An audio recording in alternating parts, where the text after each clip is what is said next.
Hello and welcome to section 2.5 for Econ 2 on the AQA exam board. What will we see today? Today we'll be looking at saving, borrowing and the economic implications of both savings and borrowing. Households receive income from the factors of production which they provide to firms. Households can then choose what to do with this income. They choose how much of their income they wish to consume and how much they wish to save. If households choose to save some of their income, it adds to their wealth. Wealth is a stock and income is a flow. If individuals choose to save some of their income, it adds to their wealth. Individuals can also consume part of their wealth and use it in consumption now, i.e. they can dissave. This would result in the wealth of individuals falling as they are consuming some of their wealth in this period. From an individual's income, we can work out their savings ratio, which is the percentage of someone's disposable income that they save. A low saving ratio means that there is a high level of consumption. But what influences the amounts that economic agents save? One factor that influences how much economic agents save is the real interest rate. The real interest rate is worked out by doing the nominal interest rate minus inflation. The nominal interest rate is the reward for saving. It is money that you receive for depositing your money in a savings account. An example of a nominal interest rate would be 3%. Suppose I saved £100 for a year and the nominal interest rate was 3% a year. I would gain £3 in interest. So after a year's time, I would get my £100 saving back and I would get £3 in interest. Savings is income that the saver is keeping for future consumption. So by saving, an individual is foregoing current consumption and instead choosing to consume in the future. However, over time, the price of goods and services changes, and this is known as inflation. Inflation erodes the value of savings and decreases the incentive to save. Suppose that there was a high level of inflation in an economy, and this level of inflation was greater than the nominal interest rate. This would mean that the real interest rate is negative. A negative real interest rate means that in the future I will be able to consume fewer goods. This is because the return that I have got on my savings, which is the nominal interest rate, is less than the level of inflation. A positive value for the real interest rate means that a consumer will be able to consume more goods and services in the future if they save. The higher the real interest rate is, the greater incentive there is to save, and this is because future consumption for this individual will be higher. We'll now just go through a maths example for the real interest rate. Suppose that the nominal interest rate was 5%, and inflation was 3%, the real interest rate will be 5%, which is the nominal interest rate, minus 3%, which is inflation, and that gives us a real interest rate of 2%. As the real interest rate is positive, it means that an individual can consume more goods and services in the future. Let's use another example. Suppose now that the nominal interest rate is 7% and inflation is 10%. We work out the real interest rate by doing the nominal interest rate minus inflation. The nominal interest rate was 7% and inflation was 10%, so we do 7% minus 10%, which gives us a value of minus 3%. A negative value for the real interest rate means that a consumer will be able to consume less goods in the future if they choose to save. Here, the consumer has an incentive to consume now rather than save and consume in the future because they will be able to consume more goods now. Another influence for saving is expectations. Expectations are crucial in economics. If consumer confidence is high, individuals will be less likely to save and instead will consume a greater proportion of their income. However, if consumer confidence was low, for example in a recession, consumers would be worried about what the future will bring and instead may choose to increase their saving levels because they may be unsure that they are able to keep their job and want to save some money for the future as a precautionary step.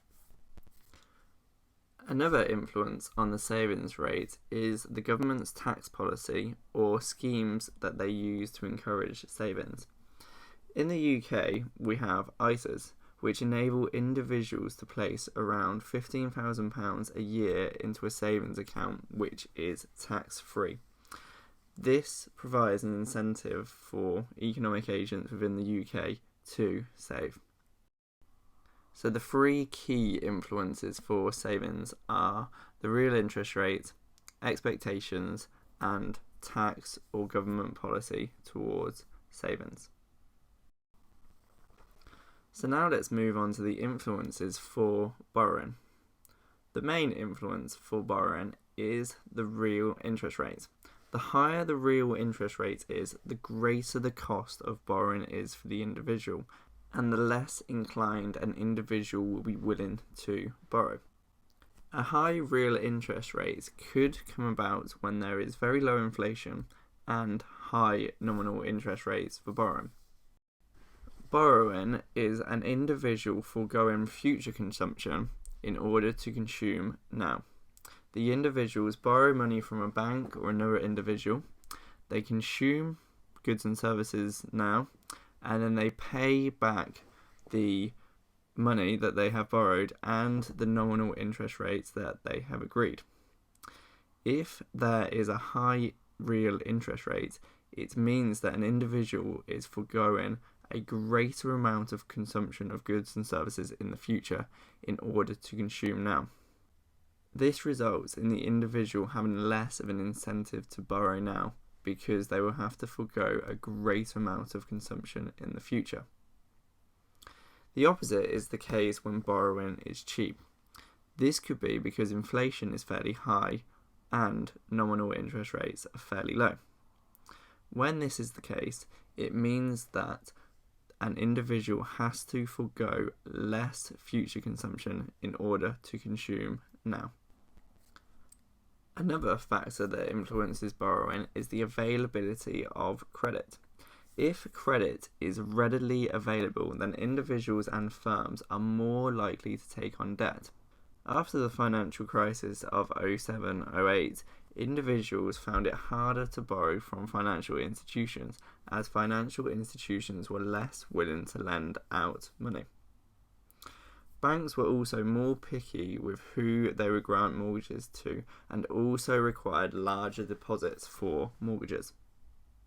As banks and financial institutions were less willing to lend money out, it meant that there was a lower amount of credit in the economy. Also, during a recession, economic agents usually choose to deleverage themselves. This means that they choose to pay off debts that they currently have. Expectations about the future also influence borrowing rates. If a consumer is worried about the future, then it is less likely that they will choose to borrow.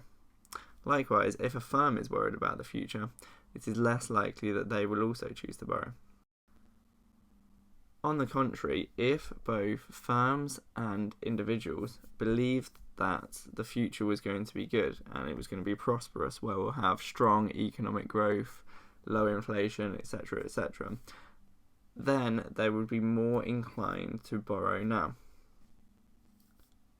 But what are the importance of savings? Savings levels have a powerful influence on economic performance. This is because they can be lent out to small businesses who can use these funds to grow or invest. Also, a lot of pension fund capital goes into the stock market, which allows larger companies to expand their production, grow, and invest. If saving levels in an economy are high, and providing that investment is widely used, then the productive potential of an economy can increase. This shows that savings have a supply side effect on the economy. The amount of savings and the demand for borrowing has an influence on the nominal interest rate.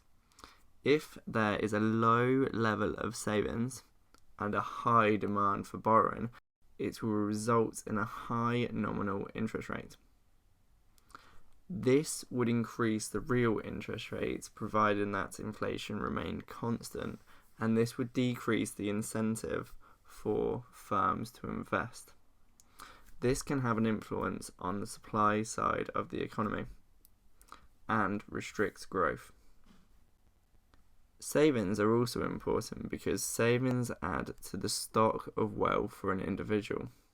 This stock of wealth can be used as a buffer against uncertain times, i.e., if this individual got made redundant, and the savings can also be used to allow the individual to retire earlier or have a higher standard of living during retirement. The individuals could use their own savings to supplement the pension that they get from the government. However, sometimes if the savings level is too high, it can have adverse effects on an economy. If economics agents choose to save rather than consume, aggregate demand will shift inwards, and this may result in a negative output gap. This is because individuals are choosing to save their income rather than consuming it, and this will cause a drop in consumption. As consumption is one component of aggregate demand, it means that a fall in consumption will shift aggregate demand inwards, and this is why there may be a negative output gap in the economy. After the financial crisis of 2007 and 2008, there was a global savings glut whereby economic agents were saving more than they were borrowing. The savings glut was so big that some economists were arguing that there should be negative interest rates. This means that if you deposit money at a bank, rather than receiving money for depositing money, the bank actually charges you money.